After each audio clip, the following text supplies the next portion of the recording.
Thank you, Joan. It's wonderful to be back in Greece, but it's especially a pleasure to be speaking on this panel. And I want to congratulate the organizers on putting together a really stellar group that I think illustrates the truly dramatic transformation of Greece's role in the region and the degree to which Greece has really redrawn the map of energy in this part of the world. I think every one of the ministers used the word interconnection in their presentations, and certainly looking back on my time here as ambassador and then working on these issues in the Biden administration, one of the really strategic developments has been the expansion of infrastructure, especially for gas.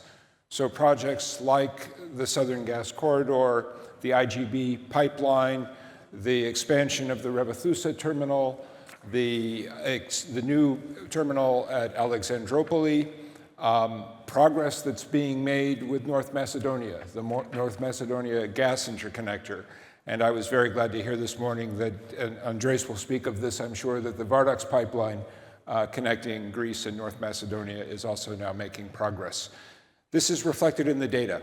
In 2020, Greece imported about 7 BCM of gas. Today, that figure is 17 BCM. That additional 11 BCM of capacity, almost all of it has not been consumed in Greece. It's been exported onward to neighbors. It's played a critical role in helping Europe to navigate towards the strong commitment that the Commission and Commissioner Jorgensen has emphasized to phasing out all Russian energy by 2027. That would not have been possible in southeastern Europe without this new infrastructure. And I think it's a credit to the Greek government and Prime Minister Mitsotakis' team that all of these projects have been able to make the kind of dramatic progress that they've achieved. It's also important, and I'm sure Secretary Wright will talk about this when he comes to Athens, that a lot of that additional 11 BCM of capacity is coming from American LNG producers. And it's worth noting, the United States today is the world's largest LNG producer, but by 2030, we will double the capacity for liquefaction in the United States. So you are looking at a complete remapping of the world's gas supply, a lot of which is driven by the United States, and especially in the transatlantic context, where about 70% of America's LNG production today is going to European consumers. I think the other half of the challenge, and I was really glad that the Cypriot minister emphasized this in his presentation, is building power interconnectors.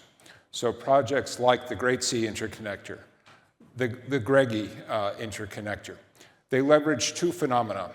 One is a significant expansion of very low-cost renewable energy generation, especially in Egypt, in the Middle East, funded by the Saudis, by the UAE, producing power at a much lower price than is achievable in much of Europe.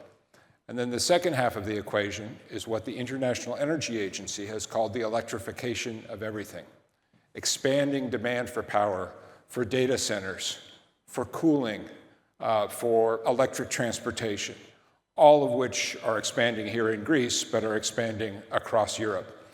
So I think the challenge for the next couple of years is both to bring to completion those key Mediterranean power interconnectors, and my friend Osama Mubarak and I have talked a lot about the importance of using the framework that the East Med Gas Forum provides to leverage cooperation also in the power sector, but then also to build that connectivity all the way up to Ukraine and beyond into Central Europe.